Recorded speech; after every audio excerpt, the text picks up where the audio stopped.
رسولوں کے درمیان فضیلت بیان کرنا بموجب حکم نبوی روک دیا گیا ہے، اور اس کے حکم کی مصلحت بھی ہے۔ کیا اسی مصلحت کا تقاضا نہیں ہے کہ صحابہ کرام کے درمیان بھی درجہ بندی نہ کی جائے، اور یہ نہ اصرار کیا جائے کہ بالتحقیق فلاں صحابی افضل البشر ہیں؟ اس سے کئی غیر ضروری مباحث جنم نہیں لیتے؟ بڑے عمدہ سوالات آ جا رہے ہیں، حالانکہ آپ نے پہلے تو کہا تھا غیر متعلق سوال آ رہے ہیں۔ اچھا وہ روک لیے۔ دیکھیے، حضور نے یہ نہیں کہا ہے کہ نبیوں کو ایک دوسرے پر فضیلت نہ دو، آپ ذرا اصلاح، آپ نے فرمایا مجھے مت فضیلت دو،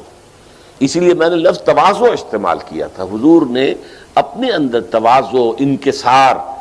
اور دوسرے یہ کہ اس میں جو حکمت تبلیغ تھی جو میں نے عرض کیا اور جس کا حوالہ آپ نے دیا ہے کہ خام خواہ اس کی وجہ سے حجاب ہو جائے تو اس سے کیا فائدہ ہے؟ جو ہے مشک آنست کے خود بے بویت نہ کہ عطار بے بویت، اس حوالے سے وہ ایک اس کے اندر جو ہے تفضیل بین الرسل جو ہے کرنا، اور وہ امتوں کے درمیان معاملہ ہوتا ہے۔ یہ جو معاملہ ہے تفضیل بین صحابہ کا، اس کے لیے درجات خود حضور نے معین کیے۔ یہ خیر امتی، یہ تو حضور نے خود فرمایا ہے، ارحم امتی بے امتی ابو بکر واشدہم فی امر اللہ عمر واکثرہم حیاء عثمان واقضاہم علی۔ حضور نے خود فرمایا ہے کہ میری صحابہ میں اگر کوئی نبی ہوتا میری امت میں تو عمر ہوتے۔ حضرت علی جو ہیں یہ آنا مدینۃ العلم والی، ہر ایک کی اپنی اپنی فضیلت ہے، ہر گلے راہ رنگ و بوئے دیگر است۔ اور اس میں خاص طور پر جو مسئلہ پیدا ہوا ہے وہ یہ ہے کہ جو خلافت میں سکسیشن ہوئی ہے، اس کو زیادہ نمایاں اس لیے کرنا پڑا کہ کچھ لوگوں نے اس کی بنا پر تغلیط کی ہے، حضرت ابو بکر کی خلافت کو غلط قرار دیا، حضرت عمر کی، حضرت عثمان کی، اور ان کے خیال میں افضل جو تھے وہ حضرت علی تھے، اول روز سے گویا کہ حقدار وہ تھے، اور یہ تو تین جو ہیں غاصب تھے۔ اس سے پھر بات بہت دور نکل جاتی ہے۔ لہذا صحابہ کرام کے اندر ہمیں یہ طرز عمل اختیار کرنا پڑتا ہے کہ نمبر ایک، چاروں خلفاء میں ان میں فضیلت جو ہے علی ترتیب الخلافہ ہے، پھر 6 ہے عشرہ مبشرہ جن میں حضور نے 10 صحابہ کے بارے میں کہہ دیا تھا اسی دنیا میں کہ جنت کی بشارت ہے،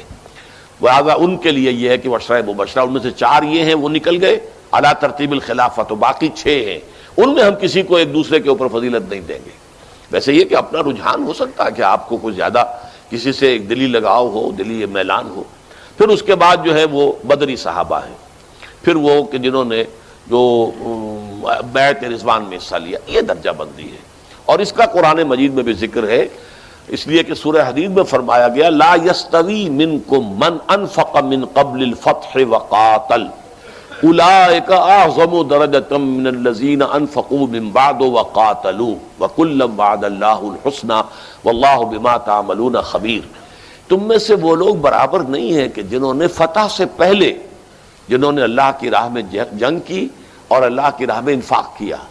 وہ بہت درجے میں بلند ہیں ان کی نسبت جنہوں نے فتح کے بعد یہ کام کیے۔ اگرچہ سب سے اللہ کا وعدہ بہت اچھا ہے، جنہوں نے بھی قتال کیا، چاہے بعد میں کیا، بعد میں ایمان لائے لیکن قتال میں حصہ لیا، فتح مکہ کے بعد ایمان لانے والوں نے حصہ لیا،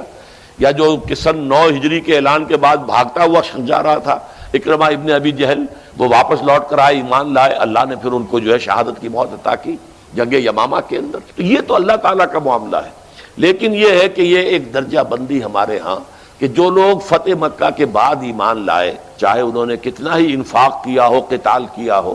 وہ ایک درجہ کم رہیں گے ان سے کہ جبکہ ابھی اسلام کی طاقت نہیں تھی، اسلام ابھی جو ہے فیصلہ کن طور پر ابھی حاکم طاقت نہیں بنا تھا، جو اس وقت جانثاری کر رہے تھے قرآن اسلام کے لیے، ان کا درجہ بہت بلند ہے۔